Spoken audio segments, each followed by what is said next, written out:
The budget brinkmanship has cost the world's largest economy billions of dollars, as well as the trust of investors around the globe.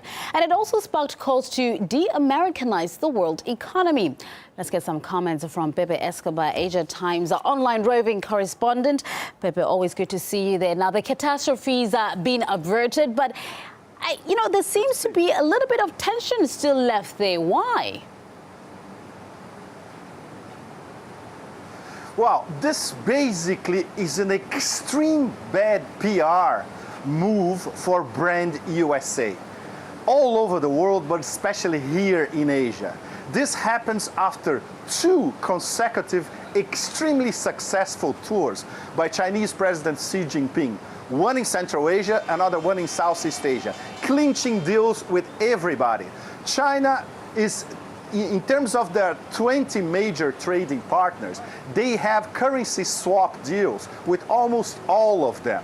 And the most important part of the story is what happened this past weekend with that editorial at the Xinhua news agency calling for a de-Americanized world. Of course, this is not going to happen tomorrow or in the next few years. It's going to happen by 2020, 2022, which means the decline of the US dollar, the ascension of the yuan, a convertible yuan all over the world, and basket of currencies instead of the US dollar as an international reserve currency. The Chinese have been at it for the past 3 or 4 years, big time, and now they are in 5th gear. But Pepe, China is the largest holder of the U.S. Treasury bonds. I mean, I understand that it's been bad PR for the Americans in Asia towards the dollar. How is it reacting now that the deal has been made? Is that giving them a little bit of confidence to say, okay, things could get back on track? No, it won't, because we could have another shutdown in 3 months from now. And then we can have another shutdown in 2015. This will keep on going because the key problem is America is indebted to $16 trillion and up and up and up. Their business model is unsustainable.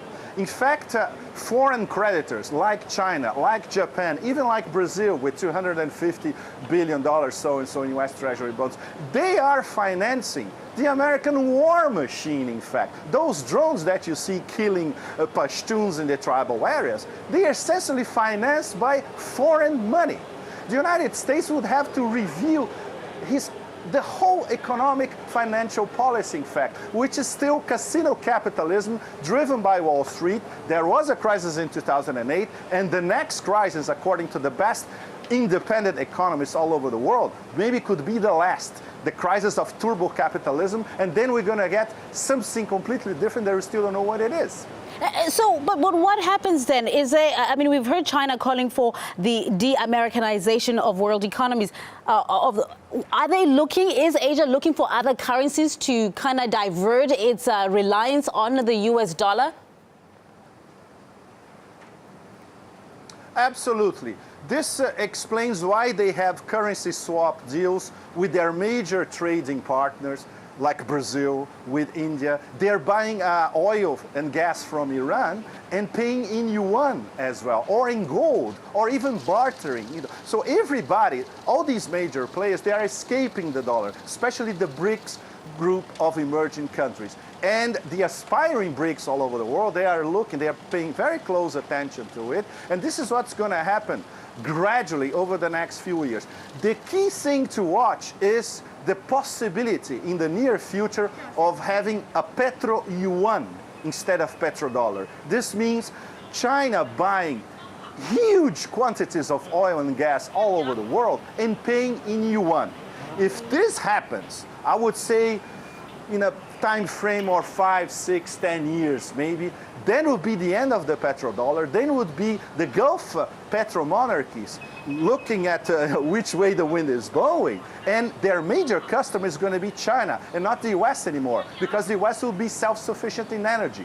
So can you imagine all this happening within the next few years? It will be a radical transformation of an international financial system and the end of the US dollar as the major reserve currency. It will be probably a basket of currencies, including the yuan. It could be the dollar, the euro, the yuan, the ruble, the Brazilian real, but then it would be a level playing field in economic, financial, trading terms for everybody. Totally different from what we have at the moment. Pepe Escobar, Asia Times Online roving correspondent. I'd like to continue with this conversation, but I'll have to say goodbye to you and thank you for your insights on this story.